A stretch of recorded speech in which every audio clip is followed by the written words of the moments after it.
Your Excellencies, ladies and gentlemen, welcome back to opening day of SMW 2025. We will now be headed into our sessions for perspectives from international organizations.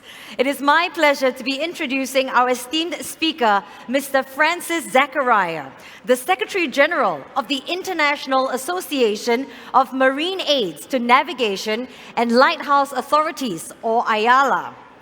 With a distinguished career in the maritime sector, Mr. Zachariah has played a pivotal role in enhancing marine navigation safety, efficiency, and sustainability worldwide. As the head of IALA, he leads global efforts to harmonize marine aids to navigation, ensuring safe and seamless passages for vessels across international waters.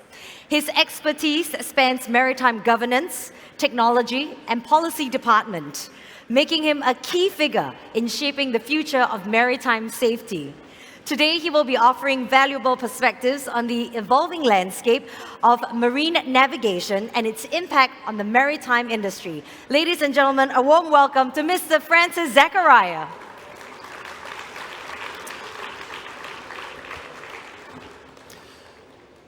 Thank you very, very much. Minister Pillai, Ministers, Excellencies, ladies and gentlemen, thank you very, very much for inviting me back to Singapore and for the opportunity to deliver this perspective from an international organization, IALA. Singapore Maritime Week is a key event for all stakeholders in the maritime sector, and I always, when I return, feel more knowledgeable and inspired by the outstanding workshops, presentations, and networking opportunities. This week is all about the seas and oceans that provide us with vital resources and serve as the primary channels for transportation of goods that are so essential for daily life. However, the maritime environment is challenging and unpredictable. Fortunately, with the right technology, we can mitigate these challenges and gain better control over the safety and efficiency of shipping, and thereby also protecting the environment. It is within this context that the IALA motto, "Successful Voyages, Sustainable Planet," should be understood. IALA's mission of promoting safe and sustainable ship voyages is underpinned by three principal aims that are as relevant today as they were when IALA was first established in 1957.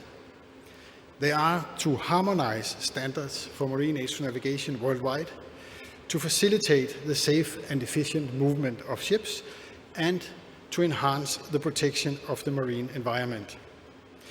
The technical work is carried out by the committees which are at the heart of the organization. We like to call them the powerhouse of IALA, where authorities, industry, and academia join forces in developing the best possible guidance on how to achieve our three principal aims.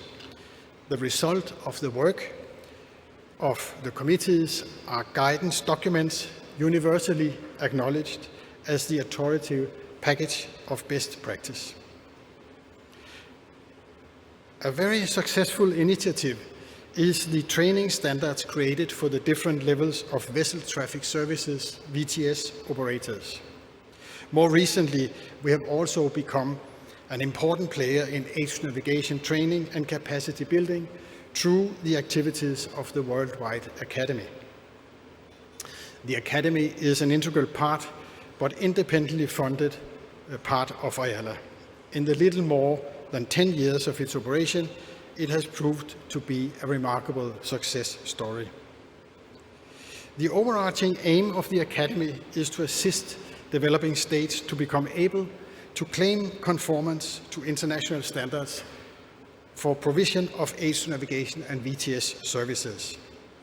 The Academy has a very simple strategy with three primary pillars. Firstly, to raise awareness of high-level decision makers. Secondly, to provide a suite of relevant education and training opportunities. and thirdly, to build competences and make capacity building in developing states.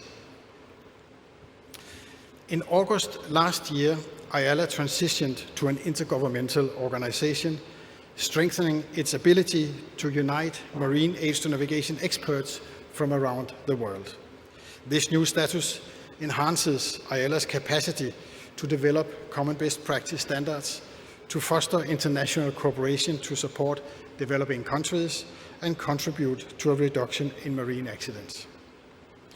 Last month, we held the first General Assembly of the new intergovernmental organization, as mentioned by Minister Pillai this morning, and it was generously hosted by Singapore, here in the Suntec Convention Center in the neighboring room here. It was a highly successful event during which all governance documents were approved. Let me briefly now highlight 4 key issues that are currently high on IALA's agenda: digitalization, decarbonization, maritime autonomous surface ships, and the future of physical aids to navigation and VTS, harmonization of digital solutions, and resiliency.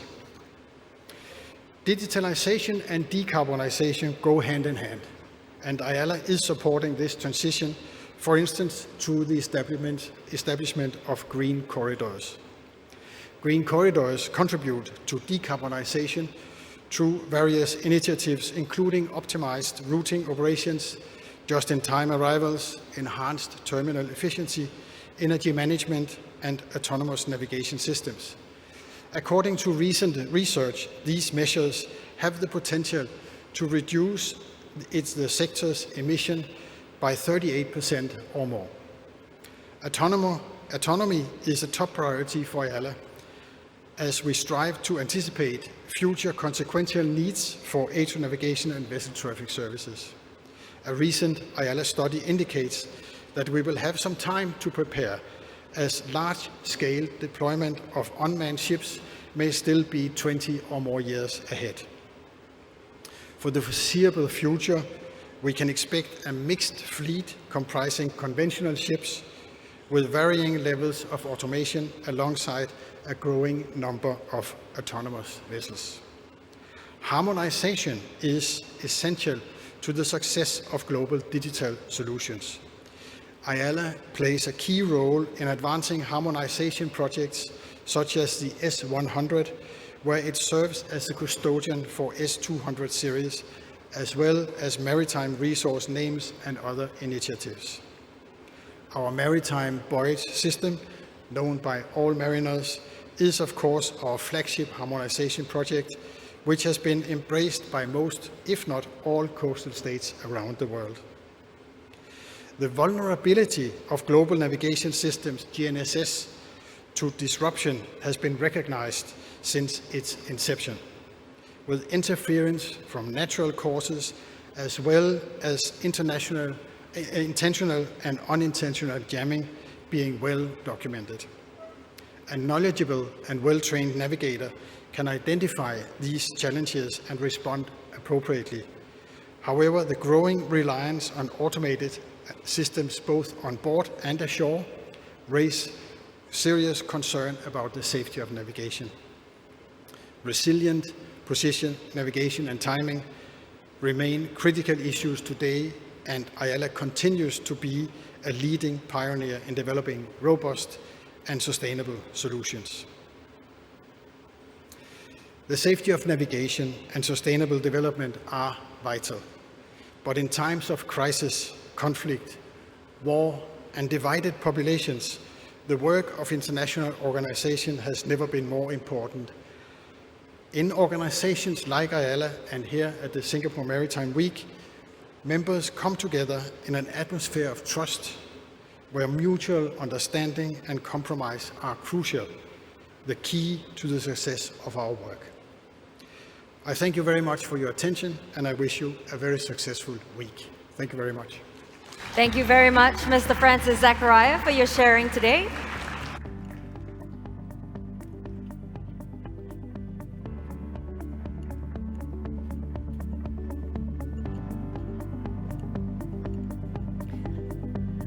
Ladies and gentlemen, coming up next, it is my privilege to be introducing our next distinguished speaker, Dr. Sung Hwan Cho, who is the president of the International Organization for Standardization. His extensive experience and leadership at ISO has contributed to the development of globally recognized best practices, ensuring seamless cooperation and innovation in the maritime and industrial sectors. Today, Dr. Cho will be sharing more on the role of international standards in driving progress and fostering global collaboration. Ladies and gentlemen, please join me with a warm round of applause as we welcome Dr. Sung Hwan Cho.